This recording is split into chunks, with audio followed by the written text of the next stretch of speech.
As Aluxers, we got places to be and people to see and no time to waste in the process. But according to Einstein, time is an illusion. So why does time play such a big role in our happiness? If time is finite, but whether we have too much or too little of it is just a perception, then what are we doing wrong that makes it feel like we don't have enough time?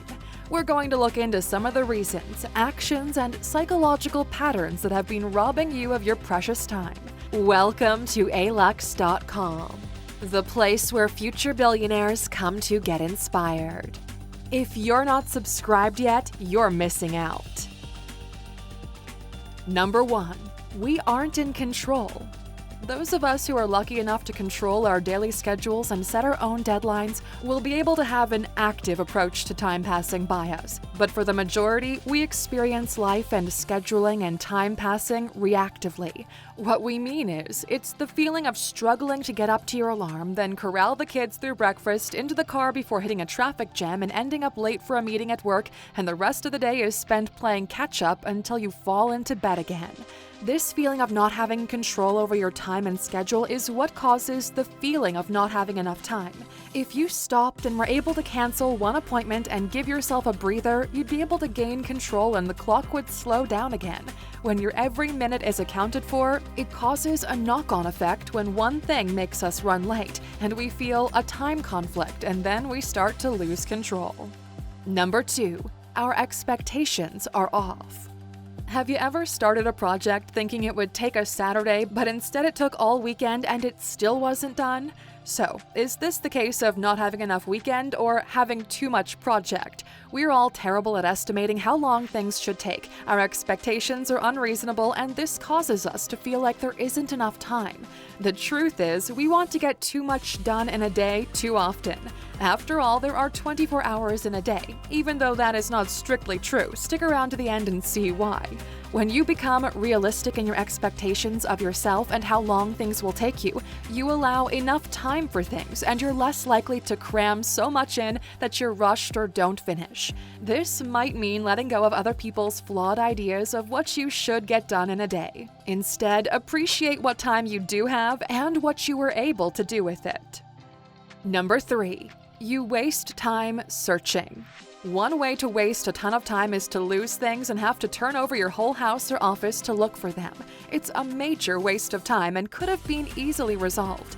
Just having a place to leave your handbag, jacket, and keys could add 15 minutes to your day, or over a year of your lifetime. That's a pretty wild thought. If you want some more ideas on some everyday things that are wasting your time, take a few minutes to watch our video, 15 of the biggest time wasters in life. Number 4. Social media robs you of time.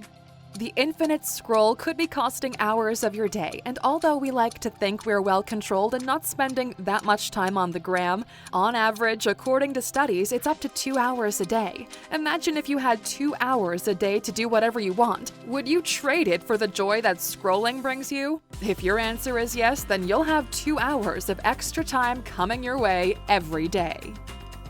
Number 5. We're overly optimistic. Ever heard yourself use the words pop to the shops or make a quick? These little additions to our days could be putting more pressure on your time than you give them credit for. We're overly optimistic about how long things actually take. After you waited to get into the boom, parked, walked in, got sidetracked at the specials table, grabbed what you needed, and got in line, it really wasn't a 10-minute trip, was it? It was more like 30 minutes, and now you're late again. We're not saying don't add unexpected errands into your day, but be realistic and recognize that it will put you under pressure.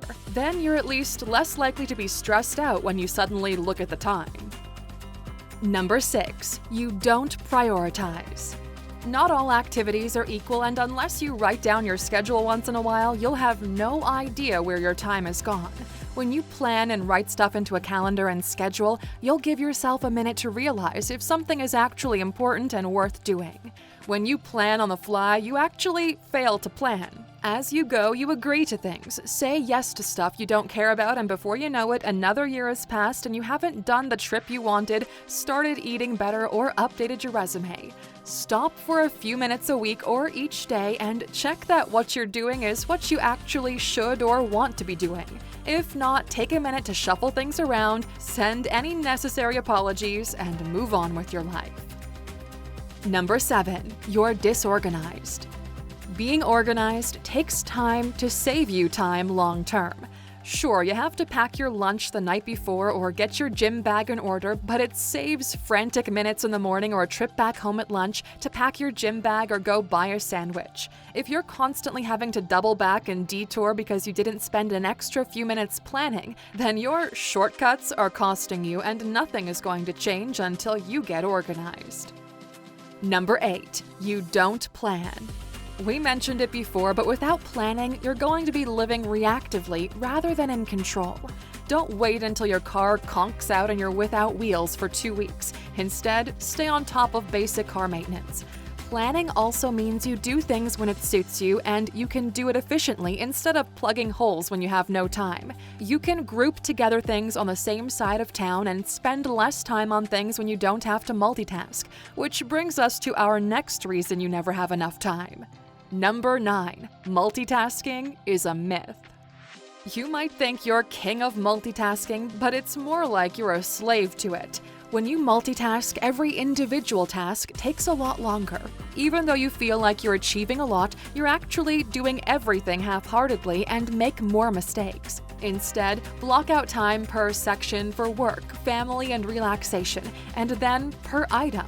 Make all of your calls in one go, then answer your emails, then complete a project. When you do things like this, your mind also isn't split. You're reaching your maximum potential and don't have a worrying mind. Number 10. Inner conflict. All day long, every day of our lives, we have many things vying for our attention and energy. Some things, however, only drain energy, while others energize us. Having a schedule full of activities that only drain us make days feel like they blend into each other in a blur with no highlights. Feeling like you have time is also intrinsically linked to our energy levels. If you're tired or uninspired, you won't feel like any amount of time is long enough to finish a task. Also, if all you do is live up to societal expectations or norms and make choices based on other people's needs alone, then you need to make some choices and consider letting some things go. You need to have a good mix with some highlights that help you come up for air and at least have some memories and points of reference in a week, month, or year. Be sure to mix the bitter with the sweet, because all work and no play makes Jack a dull life. Number 11. Time pressure can be imagined.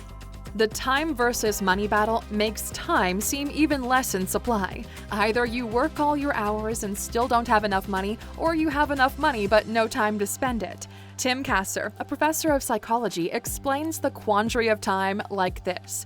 In a society like ours, the go-to answer for happiness is to make more money, buy more stuff.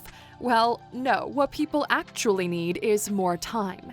You would think a single mom working 3 jobs with no childcare help feels the most time pressure. But because time pressure is perceived, it doesn't work like that.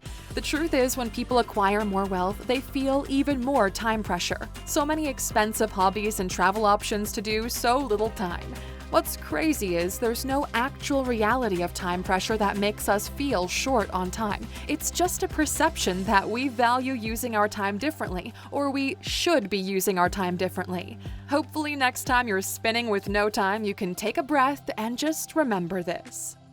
Number 12. You're lying to yourself. One of the reasons we don't have enough time is that we waste it and then we're not honest about it. Ever spend the weekend binging Netflix and hear yourself joining in a conversation about how you never get a weekend free to finish building the shelves you started 3 years ago?